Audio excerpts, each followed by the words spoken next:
Hi guys, and welcome back to Martin's Daughter.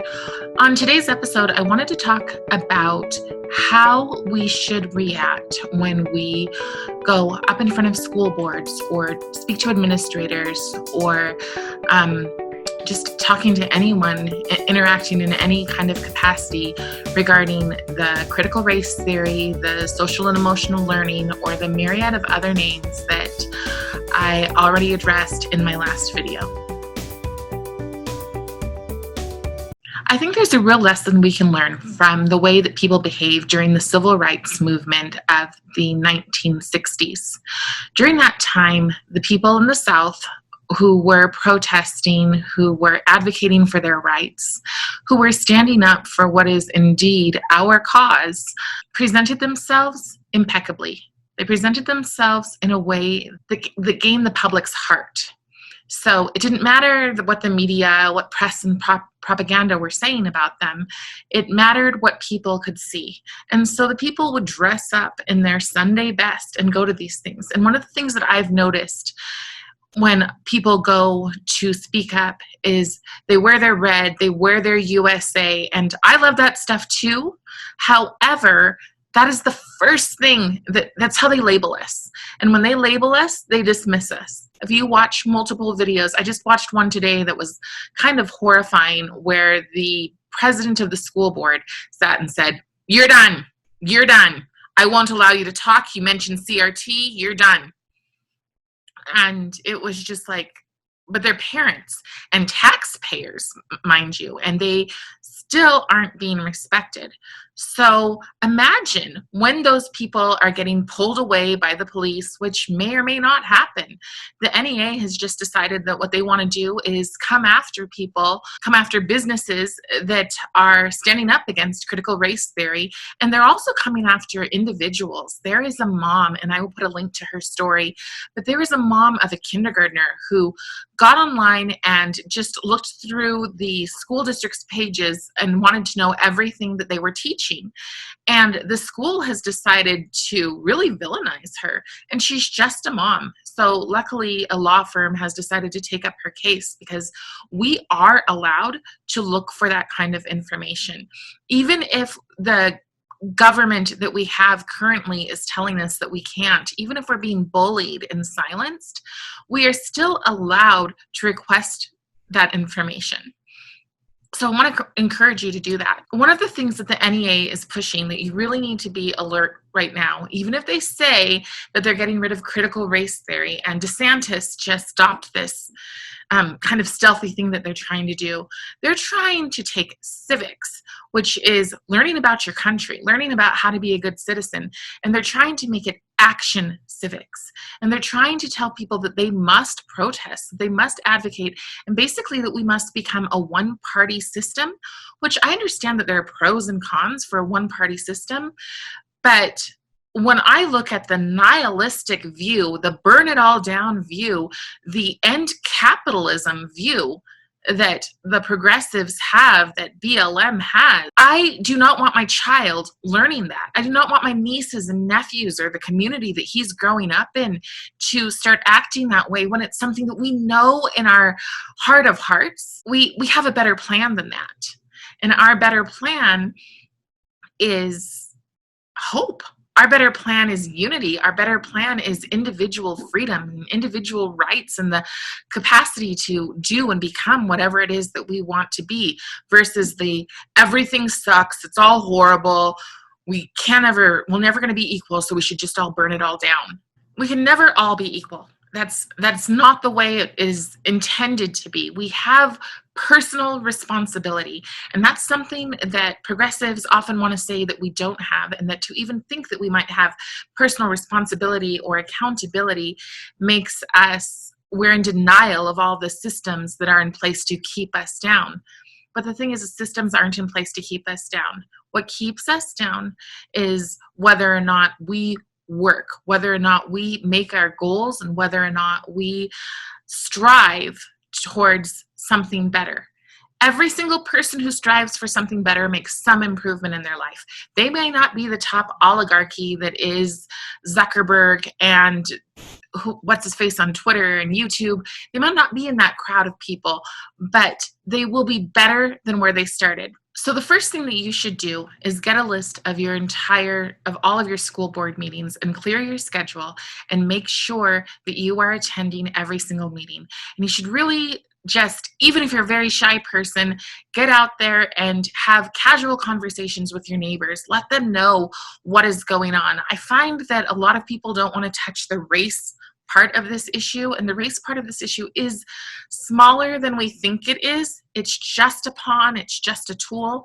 But I find that when you tell hardworking Americans that they want to go against capitalism, that that's part of the systems that they want to dismantle, people are ready to listen. Because a lot of people just want to, as Christian Watson said in an interview I did recently, a lot of people just want to be happy. A lot of people just want to live their own lives, have a little bit extra, and, have a good family life. That's what they want to do, and be left alone. But when you start saying we want to take away capitalism, we want to make everybody on an equal playing ground, they start to go, I don't know that I really want to be on a playing ground when I'm working my butt off and the guy down the street is sitting down playing his video games and, couldn't be bothered to do anything and is happy that the stimulus check is coming. Two different people should be two different outcomes. Now, I know when you go into these meetings that you are feeling angry, that you are frustrated, that you have read a lot, studied a lot, you feel like you know what's happening, and you just want to get them out. I totally get it. I'm totally there with you. But what you have to do is you have to have that moral superiority, that same thing that they had in the 1960s when people would walk up and throw a milkshake over somebody's head in the diner or hose them down in the streets and the people just stood there united. That's what you have to do. Even if they are saying the most filthy and untrue things about you, you stand there united, and when those cameras go on, you are the one who will get the sympathy. You are the one who, while you're in that place, somebody at home is going, that's what I believe in. I just started noticing this trend where a lot of the young people who were Antifa, who were BLM, are getting kind of bogged down in their hatred. They are starting to realize that it's not the person that they want to be, just constantly angry and miserable all the time. And so there is a flip that is starting to happen. And I believe that there is some hope in that. Know your stuff. I can't tell you how many times on social media somebody hits me with you're just a racist who doesn't want kids to know history, because, my profile doesn't show that I happen to be a person of color. And I just hit them back with, actually, I do know history. Actually, I do know the history of not only critical race theory, but critical theory. Actually, I know it goes all the way back to the Frankfurt School. Actually, and so on and so on and so on. I'm very versed with people that I would recommend that you be very versed with. One would be James Lindsay and Christopher Rufo. If you follow those two people, you will be informed. They are people who have been deeply touched by this. So when you go to these meetings, it is really, really important that you know your stuff, that you come in not with this kind of angry, ready to fight energy. And I get it. I want to have that. I just want to wipe the school boards off and start again. That's not the way that we're going to gain momentum, that we're going to reach the one or two reasonable people on the board. So do not say, keep CRT out of our schools. You want to say, we want transparency in our schools. We want to know about any kind of equity and inclusion program that's happening in our schools. We want no indoctrination of our children in our schools.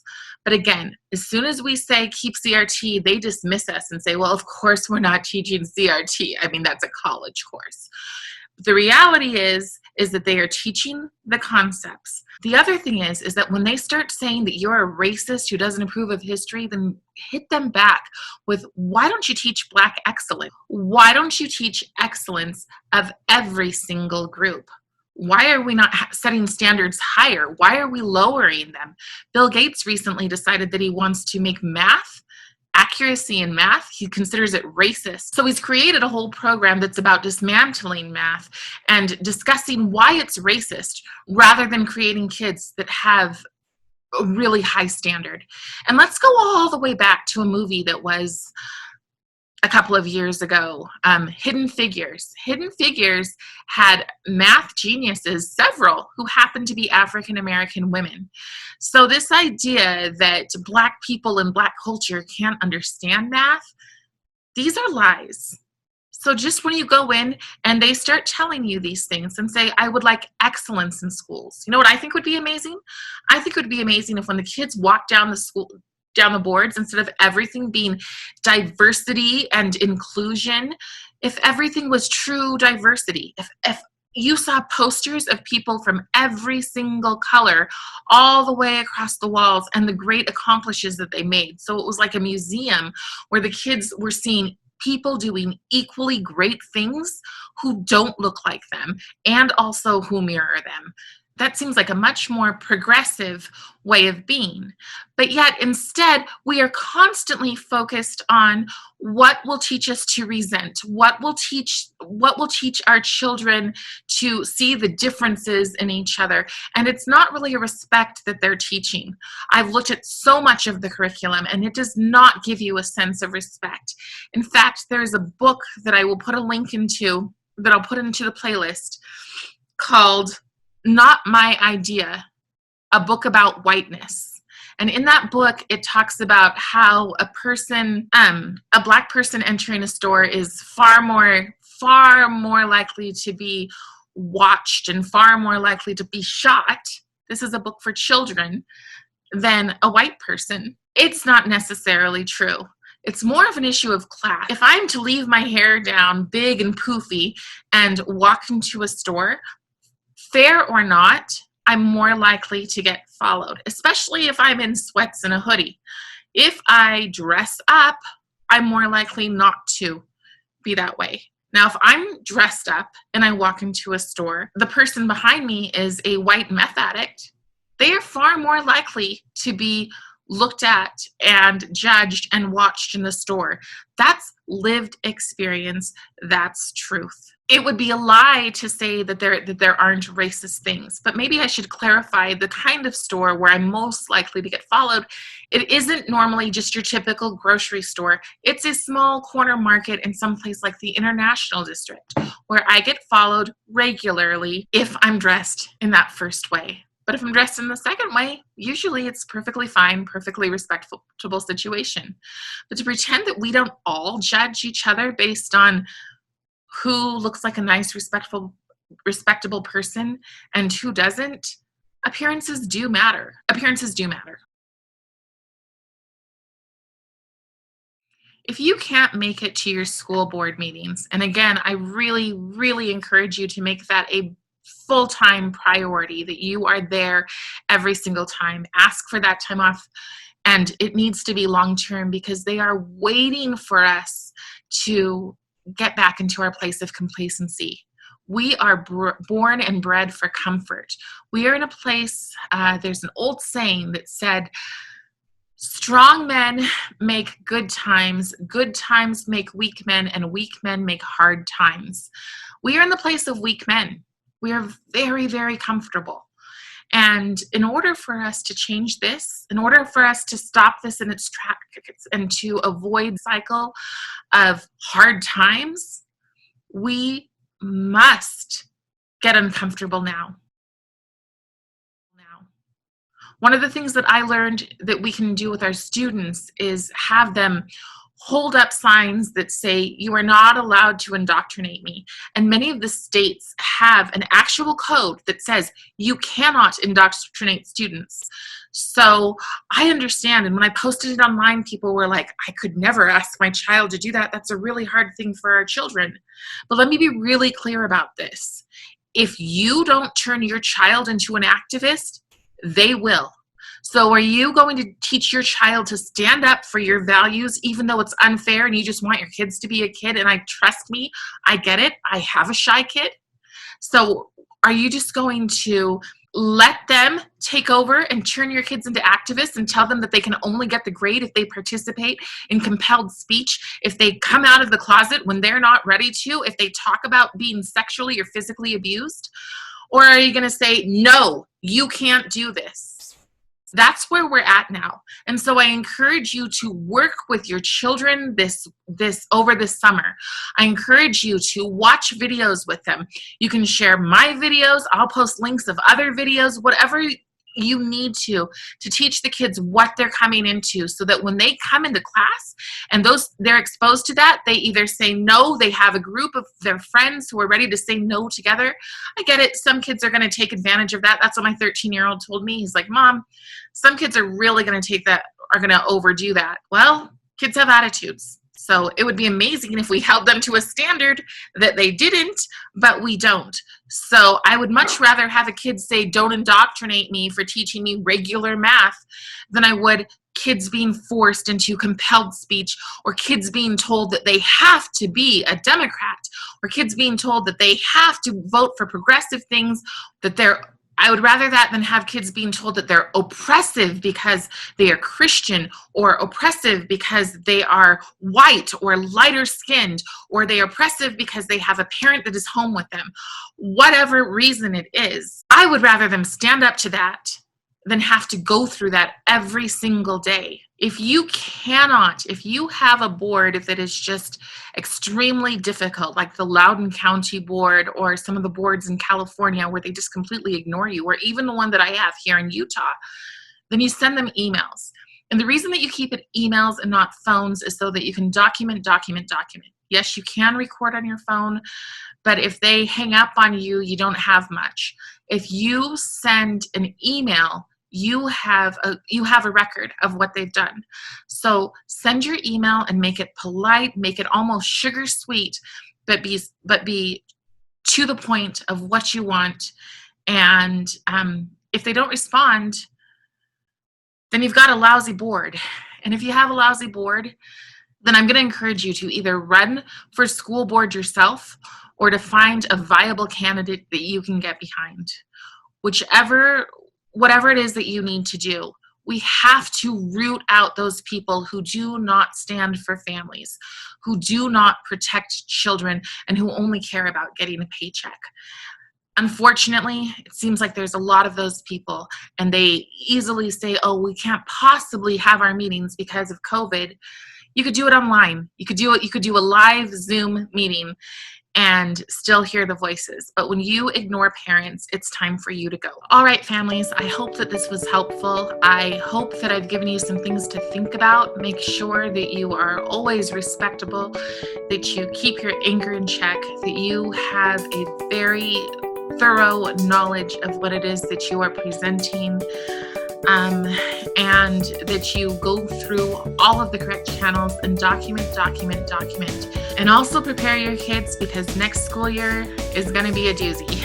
All right, guys, please be sure to like and subscribe. My next video is going to be about the big players in all of this. The people who have the most knowledge that I can find, and also the people who have created and what they stand for. I'm going to break down the difference between Derek Bell and Robin DiAngelo and Ibram X. Kendi, and people who you would usually put into one kind of group. We're going to break them up so that we sound extremely knowledgeable when we present our case. Bye.